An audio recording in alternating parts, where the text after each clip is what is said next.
भारतातील चीनचे राजदूत आणि महावाणिज्य दूत यांनी नुकतीच सोलापूरला भेट दिली। डॉक्टर कोटणीस यांना मनोभावे अभिवादन करण्यात आलं। कॅम्प प्रशालेतील विद्यार्थ्यांशी यावेळी संवाद साधण्यात आला। डॉक्टर द्वारकानाथ कोटणीस यांनी दुसऱ्या जागतिक महायुद्धात जपानी आक्रमणाच्या वेळी चीनमध्ये येऊ केलेल्या लष्करी लोकगण सेवेचा आम्हाला अभिमान आहे आणि त्या सेवेकरिता चीन शासन सदैव डॉक्टर द्वारकानाथ कोटणीस यांच्या ऋणात राहील, असं प्रतिपादन चीनचे राजदूत एची झू-फियांग यांनी सोलापूर शहरातील डॉक्टर द्वारकानाथ कोटणीस स्मारक भेटीप्रसंगी केले।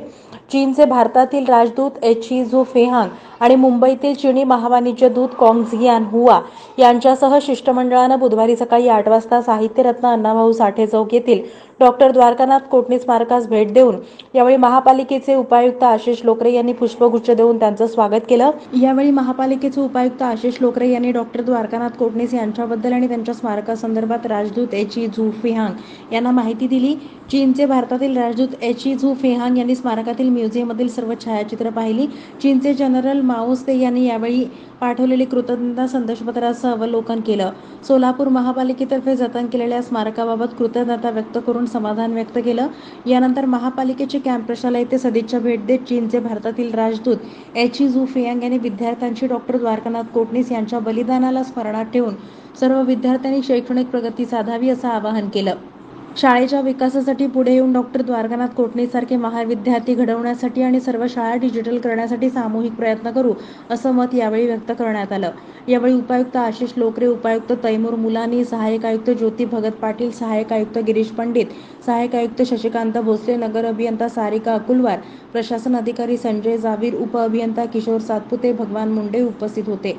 यानंतर एची झू-फियांग भारतातील चीनचे राजदूत कॉंग झियाहुआ, कौन्सिल जनरल आणि त्यांच्या शिष्टमंडळांनी महापालिकेच्या इंद्रभवन इमारतीला भेट दिली।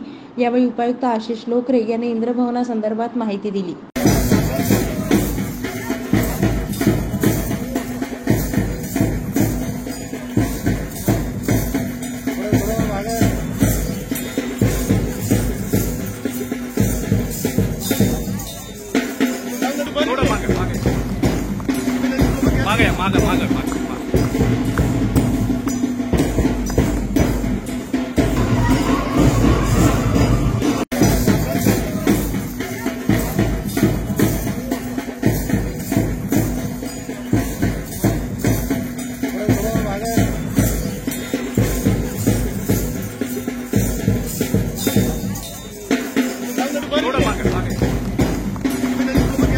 मागे